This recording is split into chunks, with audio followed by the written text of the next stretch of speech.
Halo semuanya, perkenalkan nama saya Alfian Hidayat dengan NIM 530102300079, Prodi Sejarah Peradaban Islam. Pada video kali ini, kita akan membahas bagaimana Islam masuk ke Asia Tenggara dan Asia Selatan, bagaimana pengaruhnya terhadap arkeologi Islam, serta membandingkan karakter arkeologi kedua kawasan tersebut. Mari kita mulai videonya. Proses masuknya Islam di Asia Tenggara dan pengaruhnya dalam arkeologi. Islam masuk ke Asia Tenggara terutama melalui jalur perdagangan maritim, dimulai sekitar abad ke-7 hingga berkembang pesat pada abad ke-12 hingga abad ke-16.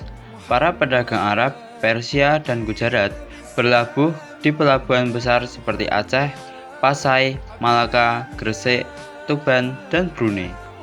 Selain perdagangan, peran ulama dan sufi juga sangat penting. Mereka membentuk jaringan dakwah di komunitas pesisir, menikah dengan penduduk lokal, dan mendirikan pusat-pusat keilmuan. Adapun pengaruhnya terhadap arkeologi Islam di Asia Tenggara. Pengaruh kedatangan Islam dapat dilihat dari tinggalan arkeologi seperti 1. Nisan dan makam kuno. Contoh paling terkenal adalah batu nisan tipe Aceh dan nisan Pasai di Sumatera yang menunjukkan gaya Gujarat dan Persia. Tulisan Khot Kufi, Naskhi, dan Tulut sering muncul pada nisan tersebut. Yang kedua, ada masjid awal Islam. Masjid-masjid di Asia Tenggara awalnya masih mempertahankan bentuk arsitektur lokal, atap tumpang bertingkat seperti Masjid Demak, Masjid Agung Banten, dan Masjid Kampung Laut di Kelantan. Yang ketiga, ada artefak perdagangan Islam. Ditemukan keramik Timur Tengah, koin dinar dirham, dan cap dagang yang menunjukkan integrasi kawasan ini dalam jaringan perdagangan Islam global. Yang keempat, ada manuskrip dan epigrafi. Aksara Jawi berkembang di Nusantara dan menjadi bukti integrasi intelektual Islam dengan budaya lokal. Secara umum, arkeologi Islam di Asia Tenggara menunjukkan asimilasi yang kuat antara Islam global dan tradisi lokal, sehingga menghasilkan arsitektur dan artefak yang sangat khas.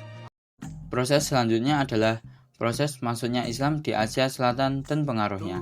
Berbeda dengan Asia Tenggara, Islam masuk ke Asia Selatan melalui dua jalur utama.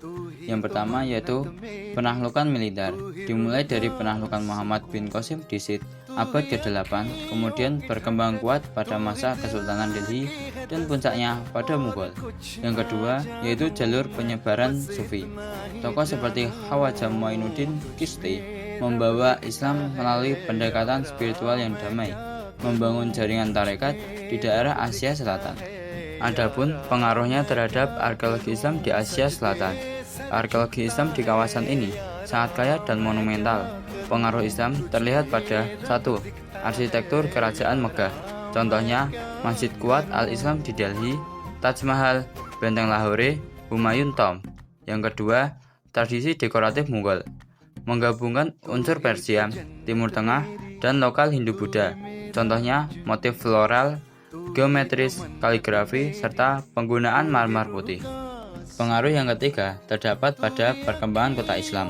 Kota-kota seperti Delhi, Agra, Lahore, dan Dhaka berkembang dengan tata ruang kota khas Islam, yang dimana terdapat benteng, masjid, karavanserai, dan taman. Yang keempat yaitu naskah dan seni miniatur. Seni miniatur Mughal menjadi warisan arkeologis yang sangat penting. Secara umum, arkeologi Islam di Asia Selatan menunjukkan tradisi monumental, simetris, dan kerajaan, berbeda dengan Asia Tenggara, yang dimana lebih bersifat lokal dan adaptif. Perbandingan arkeologi Islam di Asia Tenggara dan Asia Selatan. Pertama, dari segi arsitektur, Asia Tenggara cenderung memakai bentuk lokal, seperti atap tumpang, bahan kayu, dan tanpa kubah besar. Contoh, Masjid Demak dan Masjid Agung Banten. Sedangkan di Asia Selatan bercorak monumental dengan kubah besar, menara tinggi, marmer, dan dekorasi rumit. Contohnya yaitu Taj Mahal, Jama Masjid Delhi.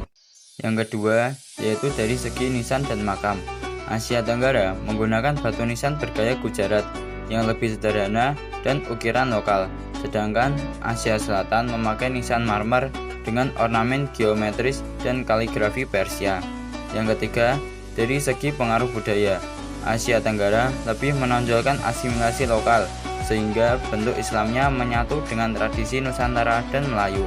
Sedangkan Asia Selatan lebih menampilkan gaya kerajaan yang kuat, karena dipengaruhi Kesultanan Delhi dan Mughal.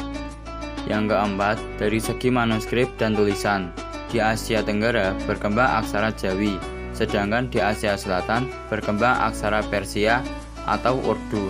Secara sederhana, Asia Tenggara lebih adaptif dan lokal, sedangkan Asia Selatan lebih monumental dan bercorak istana. Itulah beberapa gambaran singkat mengenai proses masuknya Islam di Asia Tenggara dan Asia Selatan, serta pengaruhnya terhadap arkeologi Islam. Kita bisa melihat bagaimana Islam memberikan warna yang berbeda sesuai dengan budaya lokal dan konteks politik di masing-masing kawasan. Terima kasih sudah menonton, sampai jumpa di video berikutnya.